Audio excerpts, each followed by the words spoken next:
Hello बच्चों hello बच्चों। तो आज हम सूखी डाली इस नाटक का विवरण देखेंगे। तो इसमें जो पहला जो पहला ये जो पैराग्राफ है, ये जो कवि का परिचय कथानक का परिचय जिसने लिखा है नाटक, उनका परिचय है। अब सेकेंड वन जो है पात्र परिचय। ये पात्र परिचय जो है वेरी वेरी इम्पोर्टेंट है। तो पुरुष पात्र मीन्स कौन? इसमें जेंट्स कौन कौन है? दादा, करमचंद, परेश, बाशी, मल्लू, ये सारे जेंट्स हैं। स्त्री पात्र, स्त्रियाँ कौन कौन है? बेला छोटी बहू उसे पुकारते हैं। छोटी भाभी बेला की सास इंदु की माँ। मजली भाभी मजली बहू उसे पुकारते हैं। बड़ी भाभी बड़ी बहू कहकर उसे नाटक में पुकारा गया है।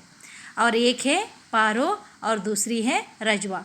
ये सारे कैरेक्टर्स इस सूखी डाली पाठ में नाटक में हमें देखने को मिलते हैं। ओके, तो अब हम थोड़ा सा ध्यान इस नाटक पर देंगे। मानव प्रगति के इस युग में जब व्यक्तिगत स्वतंत्रता को अराजकता ही हद तक महत्व दिया जाता है, तानशाही मीन्स स्वच्छ चरित्र को सभ्य समाज के अत्यंत निंदनीय माना जाता है। दादा मूलराज अपने समस्त कुटुंब को एक यूनिट बनाए इस पर पूर्ण रूप से अपना प्रभुत्व जमाए इस महावट की भांति अटल खड़े हैं, जिसकी लंबी लंबी डालियां उनके आंगन में एक बड़े छत की भांति धरती को आच्छादित किया है। ओके, तो इस तरह से जो फर्स्ट है इसका परिचय है। तो पुरुष पात्र में जो दादाजी हैं, ये इस नाटक में प्रमुख पात्र है। दादाजी अपने परिवार को एकत्रित एकजुट में लेकर अब तक आए हैं। दादाजी अपने परिवार को वट वृक्ष के समान समझते हैं। वट वृक्ष मीन्स क्या है? Banyan tree. ओके, जैसे बानियन ट्री सालों साल जिंदा रहता है, उसी तरह दादाजी की इच्छा है कि उनका भी घर परिवार सालों साल जीवित रहे प्लस एकत्रित रहे, जॉइंट फैमिली रहे। यही दादाजी की इच्छा है। अब दादाजी जो मेन पेड़ की जो ताना रहता है, ओके, उसे दादाजी का रूप माना गया है। और ये जो पेड़ को छोटे छोटे ब्रांचेस होते हैं, वो दादाजी के बेटे, उनकी बहुएं कहा गया है। और फूल पत्ते उनके चिल्ड्रंस को कहा गया है। टोटली दादाजी अपने परिवार को बरगद के पेड़ के समान देखना चाहते हैं और रखना भी चाहते हैं। Okay, page number 39 over page number 40। अगणित घोंसलों को अपने पत्तों में छुपाए वर्षों से तूफान और आंधियों का सामना किए जा रहे हैं। तो पहले ही बोली हूँ मैं, इसमें जो दादाजी हैं, दादाजी अपने परिवार को अनेक समस्याओं से दूर करते हुए, घर में बहुत सारे लोग हैं, उनको हमेशा उनके अंदर तो बहुत सारे लोग, बहुत सारे डिफरेंट विचार, तो वे अलग अलग विचार वाले लोगों को एकत्रित कुटुंब में रहकर उन्हें संभाल कर एकत्रित जीवन जीना उन्हें सिखाया है। अब सेकेंड पैराग्राफ, वर्षों इस वट की संगीत में रहने के कारण दादा वट मीन्स यहाँ जमीन का एक मानपट जो मेन जमीन में रहता है ही भांति महान दिखाई देती है। आयु, ओके, तो देख लेने के बाद भी शरीर अभी तक नहीं झुका है। उनकी सफ़ेद दाढ़ी वट की लंबी लंबी जटाओं की भांति उनकी नाभि को छूती हुई मानो धरती को छूने का प्रण किए हुए हैं। तो देखो अब दादाजी का परिचय है। दादाजी 72 ईयर्स के हैं। ओके, फिर भी झुके नहीं हैं। झुके नहीं है मीन्स ऐसे थके हुए, अपने शरीर में ताकत नहीं है, ऐसे उनको फील कभी भी नहीं होता है। और दूसरों को भी दिखाई नहीं देता है। वह अभी भी बहुत स्ट्रॉन्ग है ऐसे बताया जा रहा है। और उनकी दाढ़ी देखी जाए तो इतनी लंबी है कि नाभि तक जाकर पहुंच जाती है। मानो अभी बहुत साल जिंदा रहकर धरती को छूने वाली है उनकी दाढ़ी, ऐसे लगता है। अब थर्ड पैरा, इस पेज नंबर 40 में सेकेंड पैरा। दादा का बड़ा बेटा 1914 के महायुद्ध में सरकार की ओर से लड़ते लड़ते काम आया। इसके बदले में सरकार ने दादा को एक मुरब्बा जमीन दी थी, किंतु दादा सरकार की इस कृपा ही पर संतुष्ट नहीं रहे। अपने साहस, परिश्रम, निष्ठा और दूरदर्शिता से उन्होंने 1 से 10 मुरब्बे बनाए। उनके 2 बेटे और पोते जमीन, फार्म, डेयरी और चीनी के उस कारखाने के काम ही देखभाल करते हैं जो उन्होंने हाल ही में अपनी ज़मीन के लगाए हैं। सबसे छोटा पोता अभी अभी नायब तहसीलदार होकर उसी कस्बा मीन्स एरिया, ओके, गांव, कस्बे में लगा है। और कुछ ही दिन हुए हैं like 15 days, 1 month, 2 month like this. Okay, उसका विवाह लाहौर, दिस इज द शहर का नेम। ओके, लाहौर के एक प्रतिष्ठित तथा संपन्न कुल की सुशिक्षित लड़की से हुआ है। तो दूसरे पैरा में देखो बच्चों, अब दादाजी के फैमिली के बारे में परिचय दिया गया है। दादाजी अपने परिवार को संभालते हुए लाए तो हैं, लेकिन इतना बड़ा परिवार दादाजी ने बनाया कैसे, एकत्रित उनको रखा कैसे है उन्होंने। तो दादाजी का बड़ा बेटा जो था वो लड़ाई में, जो युद्ध होते थे पहले, तो युद्ध में शामिल होकर सरकार की तरफ से वो जवान शहीद हो गया। शहीद मीन्स वो लड़ाई में मर गए। कौन? दादाजी के बड़े बेटे।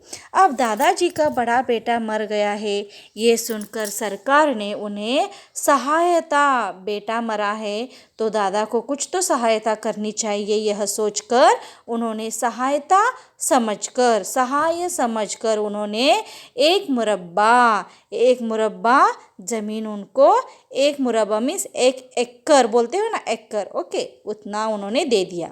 तो दादाजी वही 1 एकड़, एक मुरब्बा लेकर चुप नहीं बैठे। वही ज़मीन पर अच्छे फसल उगाकर, पैसे कमाकर और 20 मुरब्बे उन्होंने बना लिए। 10 मुरब्बे, सॉरी 20 नहीं, एक से बढ़कर एक ऐसे बढ़ाते उन्होंने 10 मुरब्बे बना दिए। उनके 2 बेटे और पोते वही काम करते हैं कि कोई ज़मीन देखता है, कोई फार्म देखता है, कोई डेयरी देखता है, दूध की डेयरी, ओके, कोई चीनी का कारखाना है वो देखता है। इस तरह से दादाजी अपने ही कष्ट से इतना सारा सब कुछ बनाकर अपने सारे बेटों को, पोतों को काम पर लगाया है और सबको एकत्रित रहने की सलाह दी है। और एक बेटा जो अच्छा पढ़ा लिखा है और वह तहसीलदार बन गया है, और वह तहसीलदार बनकर उनके ही एरिया में, उनके ही गांव में काम कर रहा है। अब उस पोते की शादी अभी हुई है बड़ी धूमधाम से, क्योंकि वो जो लड़की है वो बहुत बड़े घराने की लड़की है, सुशिक्षित घराने की लड़की है, प्रतिष्ठित नाम, उनका घराने का नाम बहुत फेमस है ऐसे बताया गया है। और वो लड़की कहाँ की है? लाहौर की है। ओके, नेक्स्ट अब उनके छोटे पोते परेश, जो तहसीलदार है ना, उसका नाम क्या है? परेश का नायब तहसीलदार और उनकी छोटी पतोहू का सुशिक्षित होना अपने में 2 महत्वपूर्ण बातें हैं। तो पहली से सरकारी हलकों में उनकी प्रतिष्ठा और भी बढ़ जाने की संभावना है। गांव में उनका आदर होने लगा है, किंतु साथ ही दूसरों से उनके परिवार के लिए संकट भी उपस्थित हो गया है। तीनों बहुएं जो घर में बड़ी भाभी, मझली भाभी और छोटी भाभी के नाम से पुकारी जाती है, सीधी सादी महिलाएं हैं। उन सब में अपने पोती इंदु ही, जिसने प्राइमरी स्कूल में बड़ी सफलतापूर्वक शिक्षा पाई है, सबसे अधिक पढ़ी लिखी समझी जाती है। घर में उनकी चलती भी खूब है और दादा अपनी इस पोती से प्यार भी बहुत करते हैं, किंतु एक ग्रेजुएट छोटी पतोहू जो घर में छोटी बहू के नाम से पुकारी जाती है के आने से कुटुंब के इस तालाब में इस प्रकार लहर सी उठने लगी है, जैसे स्थिर पानी में बड़ी सी ईंट गिरने से पैदा हो जाते हैं। ओके, तो पैराग्राफ 3। अब ये सब कुछ है, सब लोग अपने अपने कामों में लगे हैं। अब दादाजी के परिवार में अचानक से संकट उद्भव हुआ है। तो क्या संकट हुआ है देखेंगे हम। तो देखो, दादाजी का परिवार हंसता खेलता ऐसा ही जा रहा था, लेकिन जब परेश की शादी हो गई और परेश एक तहसीलदार बन गया है, परेश की बहू भी पढ़ी लिखी है, ये सब कुछ दादाजी की इज्जत बढ़ाने के लिए और एक प्लस पॉइंट बन गया था। लेकिन गांव में इनकी इज्जत तो बढ़ गई थी कि बहू बहुत होशियार है, पढ़ी लिखी है, लेकिन घर में वही बहू संकट लाई थी। दादाजी का हंसता खेलता परिवार अचानक से लड़ाइयों में बदल रहा था।